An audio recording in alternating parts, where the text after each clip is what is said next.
2022년 9월 15일 목요일 달코라 뉴스를 전해드리겠습니다.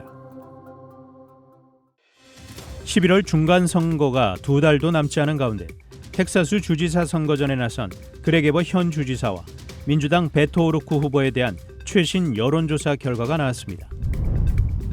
지난 2020년 임신한 지인의 배를 갈라 태아를 꺼내는 엽기적인 살인 행각을 벌인 텍사스 여성이 2년 만에 재판에 회부됐습니다. 포트워스 시의회가 내셔널 준틴스 뮤지엄 건설을 위해 최대 $1,500만 지원합니다. 태양광 사업을 강화하고 있는 한국의 한화솔루션이 텍사스주 배터리 에너지 저장 시스템 단지에 $1억 5천만 규모의 투자를 유치했습니다.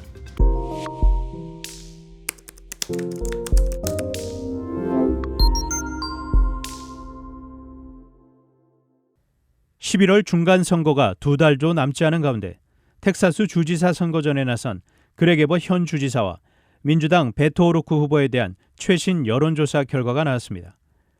어제 텍사스 정치 프로젝트가 공개한 여론조사 결과에 의하면 에봇 현 주지사가 유권자 45%의 지지를 받았고 민주당 오루크 후보는 40%의 지지를 받았습니다. 지난 7월 이후 실시된 많은 조사에서 에봇 주지사의 지지율은 5%에서 7% 정도 계속 앞섰습니다. 한편 본격적인 선거 레이스가 시작되면서 에봇 주지사와 오루크 후보는 이달 30일 에딘버그의 텍사스 리오그란데밸리 대학교에서 열리는 첫 토론회에서 만날 예정입니다. 지난 2020년 임신한 지인의 배를 갈라 태아를 꺼내는 엽기적인 살인 행각을 벌인 텍사스 여성이 2년 만에 재판에 회부됐습니다. 2020년 10월 텍사스 북동부 보이 카운티의 뉴 보스턴에서 당시 27살이던 테일러 파커라는 여성은 임신 중이던 21살 레이건 시몬스 행콕을 살해하고 그녀의 자궁에서 아기를 꺼냈습니다. 파커는 남자친구에게 자신이 임신한 것이 사실이었다는 증거로 태아를 이용할 속셈이었습니다. 이번 재판은 최소 한 달 이상 지속될 것으로 보입니다. 1급 살인죄와 가중살인죄 그리고 유괴죄 등의 혐의로 기소된 파커는 텍사스 주법에 따라 가석방 가능성이 없는 종신형이나 사형에 처할 수 있는 것으로 전해졌습니다. 포트워스 시의회가 내셔널 준틴스 뮤지엄 건설을 위해 최대 $1,500만 지원합니다. 어제 포트워스 시의회는 이 같은 결정을 내렸습니다. 포트워스 사우스사이드의 에반스와 로즈데일 외곽에 설립될 예정인 새 박물관은 그의 노력을 기리는 헌정이기도 합니다. 해당 박물관은 5만 스퀘어피트 규모로 약 $7천만 비용이 투입될 예정입니다. 포트워스 시 리더들은 새 박물관에 연간 3만 5천 명의 방문객이 찾아올 것이고 빈곤 지역을 위한 경제 효과를 낼 수 있기를 바라고 있다고 말했습니다. 태양광 사업을 강화하고 있는 한국의 한화솔루션이 텍사스주 배터리 에너지 저장 시스템 ESS 단지에 $1억 5천만 규모의 투자를 유치했습니다.